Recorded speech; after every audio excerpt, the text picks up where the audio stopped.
Hello बच्चों, let's read the question. The question is, which of the following parameters decreases as we go up? जैसे जैसे हम ऊपर जाते हैं तो कौन से पैरामीटर्स जो होते हैं वो हमारे डिक्रीज होते हैं, ये हमें बताना है। तो देखिए, इस क्वेश्चन का जो हमारा की कॉन्सेप्ट रहेगा वो हमारा क्या रहेगा।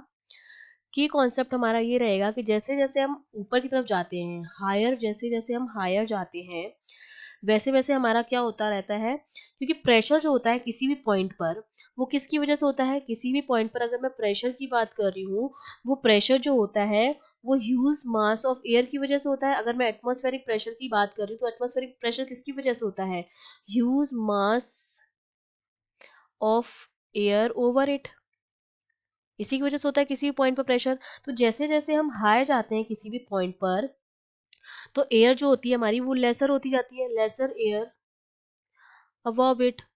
ठीक है, और एयर जितनी कम होगी प्रेशर उतना ही क्या लगेगा, कम लगेगा।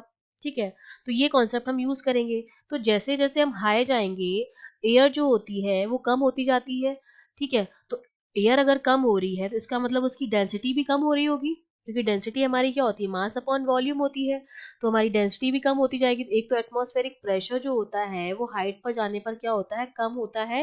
और उसका रीजन यही है कि एयर जो होती है हाइट पर जाने पर किसी भी पॉइंट के अबाउट जब हम प्रेशर निकालते हैं वो किसकी वजह से निकालते हैं, ह्यूज मास ऑफ एयर की वजह से निकालते हैं।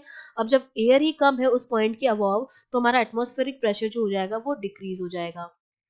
ठीक है, इसके साथ साथ क्या होता है, जब एटमॉस्फेरिक प्रेशर डिक्रीज हुआ जैसे जैसे हम ऊपर गए, क्यों, क्योंकि जो एयर कॉलम है जो प्रेशर एक्सर्ट कर रहा है, ठीक है, ये जो एयर कॉलम है जिसकी हाइट हमने मान ली कितनी थी, एच है, इसकी वजह से जब हम प्रेशर निकालते हैं वो मेरा कितना आता है, रो जी एच आता है। तो एयर कॉलम की जो लेंथ होती है जो कि प्रेशर एक्सर्ट कर रही है वो डिक्रीज होती है। जैसे जैसे हम हाई जाते हैं वैसे वैसे जो लेंथ होती है, लेंथ ऑफ एयर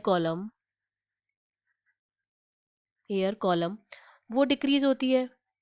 ठीक है, अगर वो डिक्रीज होगी तो मेरा जो प्रेशर होगा वो भी डिक्रीज हो जाएगा, प्रेशर जो होगा वो क्या हो जाएगा, डिक्रीज हो जाएगा।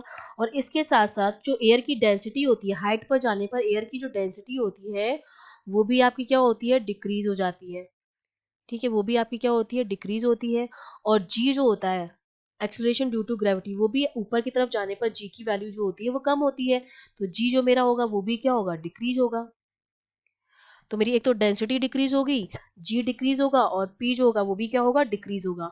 तो हमारी डेंसिटी वो भी डिक्रीज हो रही है, acceleration due to gravity G भी डिक्रीज हो रहा है, और एटमॉस्फेरिक प्रेशर। तो हमारा डी ऑप्शन जो हो जाएगा वो करेक्ट हो जाएगा, all of these. I hope you understood well, all the best.